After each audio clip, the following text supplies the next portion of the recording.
Aprobado na ng pamahalaan ng resolusyon magbibigay ng ayuda para sa mga kaanak ng mga sundalong masasawi sa engkwentro o habang naka-duty. Ang detalye sa ulat ni Waywaya Macalma. Sa bisa ng Board Resolution Number 5914 ng National Housing Authority ay magkakaroon ng bagong bahay ang bawat benepisaryo ng isang sundalong masasawi habang naka-duty.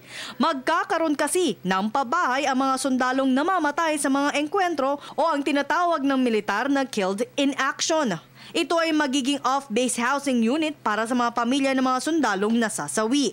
Ang resolusyon ay inaprubahan pa noong March 31 ngayong taon. Ngunit siniguro ng AFP na maaaring mag-claim mga byuda o mga benepisaryo sa mga nakalipas na taon. Next of kin yung mga anak.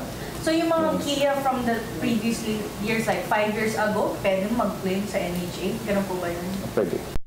May available and they are qualified sa depende sa ano. Kasi ang madi-disqualify ka pag meron ka ng pabahay ng gobyerno na existing.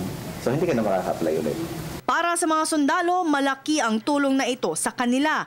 Ayon kay General Hernando Iriberi, ang AFP Chief of Staff. Lalo't sa mga sakripisyong inaalay nila sa ating bansa. Kaya naman lubos na nagpapasalamat ang opisyal sa national government para sa malaking tulong na ito sa mga dependents ng mga sundalo. Meron noon na yung mga special lang na binibigay sa mga killed in action. Pero ngayon, ngayon lang nangyari na pati yung mga previous ay pwedeng mag-apply.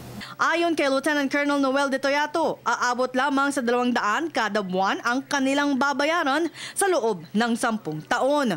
Kaya naman inatasan na mga commander ng Major Service Commands para impormahan ang mga benepisaryo na tawagan si ng Housing Management Division ng AFP representative sa Campo Aguinaldo. Kailangan lamang ibigay ng bawat benepisaryo ang pangalan ng nasawing sundalo, rehistradong address, contact number at espesipikong lugar sa bansa na kabilang sa PBSAI 3rd or President Benigno Simeon Aquino Housing Sites ng AFP Housing Board para sa pag-e-endorso sa NHA.